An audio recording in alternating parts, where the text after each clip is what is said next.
Welcome back to Sports by GSMC Podcast Network. I'm your host, Jeremy Lapidus. If you are just tuning in, we just finished covering the NBA Finals. They begin tonight. Very excited for it. I had the Celtics in 7. You can go and watch my breakdown in that first segment. We are going to continue with our NBA coverage here in the second segment. Talk a little bit about the Lakers, the other major franchise. They are in the midst of a coaching search that has continued to be insane from start to finish. So we'll talk about all of that in just a second. But before we do, remember that if you would like to be an even bigger part of the show than you already are, all you need to do is go to gsmcpodcast.net. Leave a tip or donation with a message in it. That message should pop up on the bottom of the screen for you, me, and everybody else around the world to see. If you do have a burning question about sports, anything at all, go ahead and throw that in the comments. I will get to it as soon as I possibly can. Appreciate all of you guys for sticking around and talking some sports with me on a beautiful Thursday afternoon. But yeah, like I was saying, we are going to talk a little more basketball here. The Lakers head coaching situation. And the rundown, it seemed like they had already, there was a report by Shams Charania, NBA insider for The Athletic and FanDuel, that had said, hey, seems like the Lakers are zeroing in on JJ Reddick. JJ Reddick, who does a podcast with LeBron James. JJ Reddick, who was an NBA player for a very long time, one of a very successful NBA career, 3-point specialist, very smart, very good at, had high basketball IQ, and he's showing it off on that podcast with LeBron. That comes out with mixed reactions. JJ Reddick has never been a head coach. The main complaint with Darvin Ham, their former head coach, is that he made mistakes because he was inexperienced, and you're just going to throw that out the window because LeBron James's friend is JJ Reddick.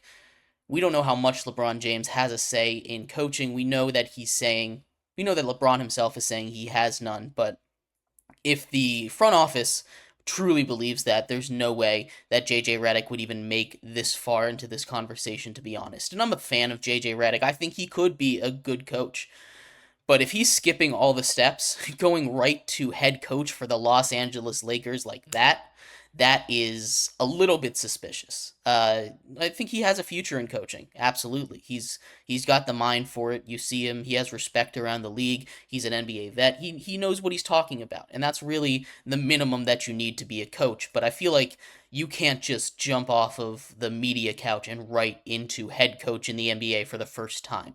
Uh, but now the head coaching, Woj came out last night and said, "Hey, Dan Hurley is the guy that they want. Dan Hurley is currently the head coach for UConn's men basketball.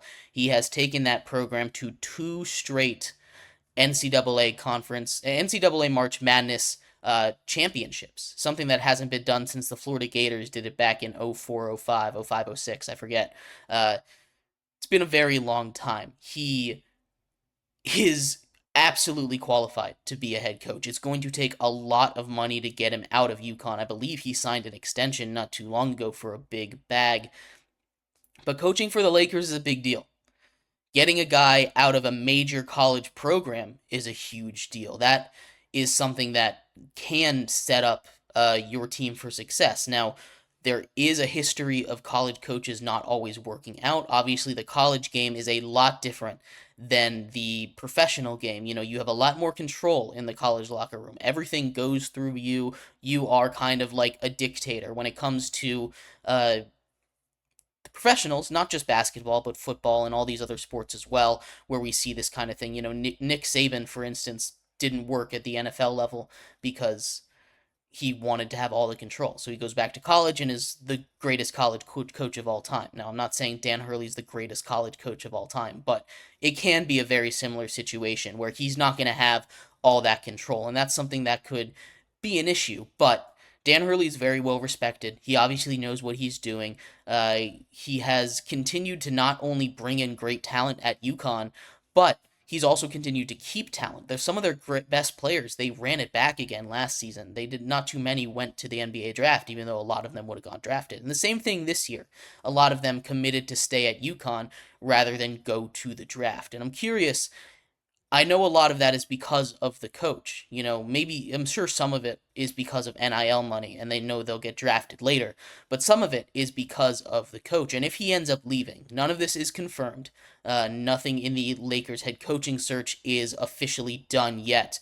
There's just conflicting reports from Woj and Shams, the two top dogs in NBA insidering, kind of have their fights. They always have their fights. But one is going to be right and one is going to be wrong. Woj is very adamant in saying that Shams is incorrect. This report is completely wrong.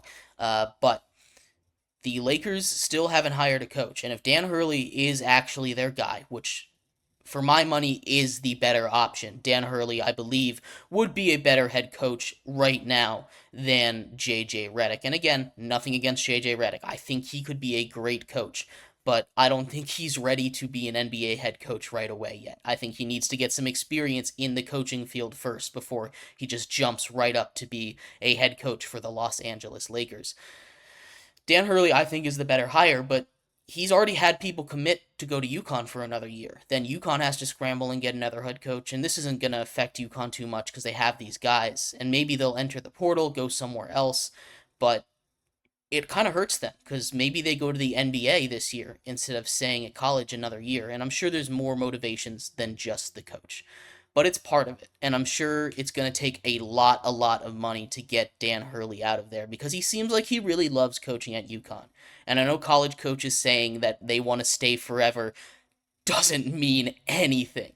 I just finished my degree at James Madison. We had both our head coach for football and our head coach for basketball say that they wanted to stay and immediately get poached for bigger programs. This is not something that coaches have their words that they say this and then they're definitely staying. A lot of times when they say that, they immediately go. But that's for better opportunity, better money, and I completely understand it. It's going to take a lot of money to get him out of UConn, a team that might win a third straight national title because they're able to keep their team together and they're that good. That is something that is hard to pass up. It's so hard to pass that up. And I'm curious to see what happens. Like I said, if I was the Lakers front office and I was in charge of hiring a new head coach, I'm taking Dan Hurley if I have my pick. But Dan Hurley seems like a golden goose. He seems like a guy that, you want him. He's your number one wish, and you are not guaranteed to get him. He might just say no to the job, so you have to have a backup. And JJ Reddick seems like a backup plan. Not my favorite backup plan, but I bet you he'll be a solid NBA coach. I'm curious to see how this goes, how this turns out. But there's a lot of news still to figure out. Right now, it looks like Dan Hurley is in the lead, and we'll see if he ends up taking the job.